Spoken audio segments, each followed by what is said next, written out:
Meron tayo dito Retivis L2. Tuturo ko sa inyo kung paano yung basic operation nito.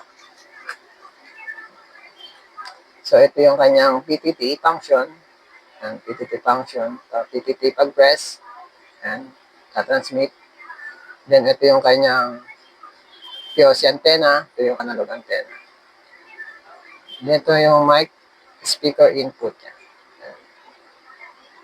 And ito yung kanyang charging port, battery, charging port, Type-C. Ito naman yung kanyang desktop charger. So, ito yung, pag o-open natin yung radyo, ito, pipindutin lang natin to. Off muna natin. Para, off natin. Long press. And shutting down. Then, on natin, ganun din. Long press. Then, bitaw. Ayan. So, ito palang POC na to, may 4 na work mode. Pwede siyang analog lang. Pwedeng POC mode. Then, mix mode, POC sa taas, analog sa baba. Then, yung last, ang work mode, RPT mode. Yan, RPT. Ibig sabihin yun yung cross-link. Yung pwede siyang mag-cross. So, ayan. Ito lang natin yung kanyang initialize. Ayan. Sa ngayon, naka-mode siya sa analog only. Yan, analog. Tingnan natin to, hanapin natin yung kung paano lilipat yung work mode niya. Yan, work mode, yung 4 na box. Yan. Yung una, analog mode. So, yun yung kanina na una. To, POC mode, mix mode, then RPT mode. So, subukan natin dito sa POC mode, then okay. Then, magre-restart, initialize, maglalaging siya sa POC.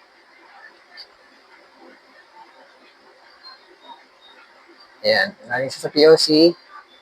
Then, doon naman tayo sa mix mode. Menu, mix mode. Ayan. Mix mode. Ibig sabihin, POC yung nasa taas, restart, then analog yung nasa baba. Ayan, POC sa taas, sa baba.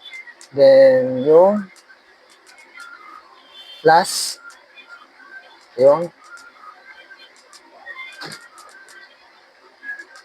wala tayo.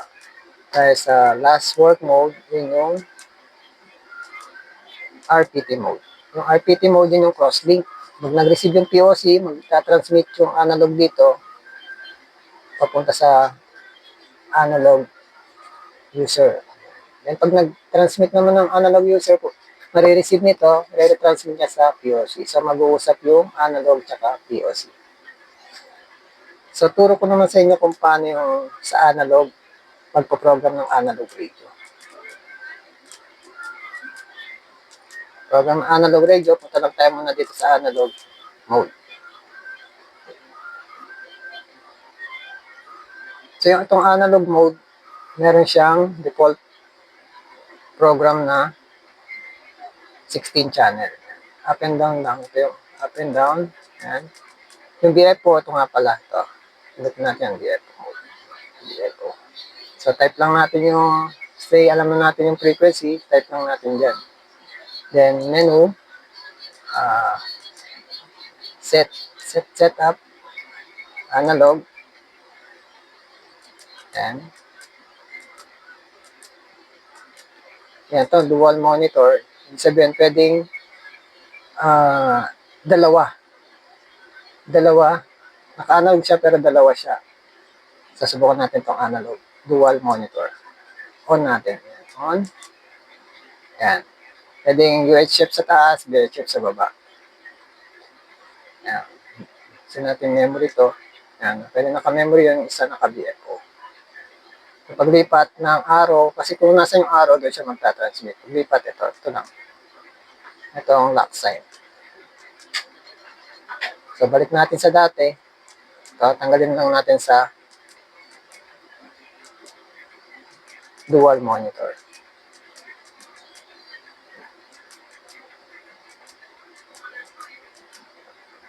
Dito tayo sa analog set. Yan. Tanggal natin sa dual. Okay? And up.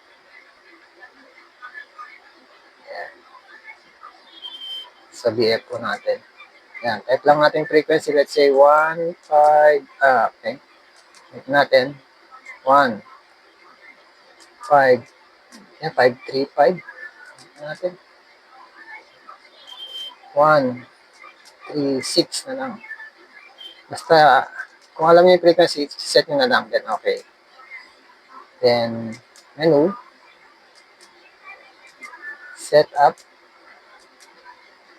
Analog set. Yan. Squelch yan. Yung squelch niya. Level default niya is 4. Yan. Scrambler din siya. Compounder. Frequency. Yan. Frequency. Yan. Frequency. Kung na-type na po frequency, offset. Nandiyan na yung offset. Direction. Power select. Ito yung kanyang tone. Yan. Tone. Ito yung sa receive. Yan. Down lang. Pili lang kayo dyan. Then, ito yung sa transmit. Ito yung text TTL na tinatawag. Ito naman yung DTL. RX2. So, ito yung power select. Low power, high power. Yan. Low power, high power. Yan. Channel storage. Pag naset nyo na lahat, channel storage, okay lang. Then, yan. Pili lang kayo kung anong channel dyan. Okay. Channel 1, patungan nyo na lang. Then, add channel. Okay. So, yung iba siguro, tupalo na lang kasi maraming function na hindi ko pa alam kasi bago pa lang sa akin itong unit na to. So, hanggang dito muna. Maraming salamat.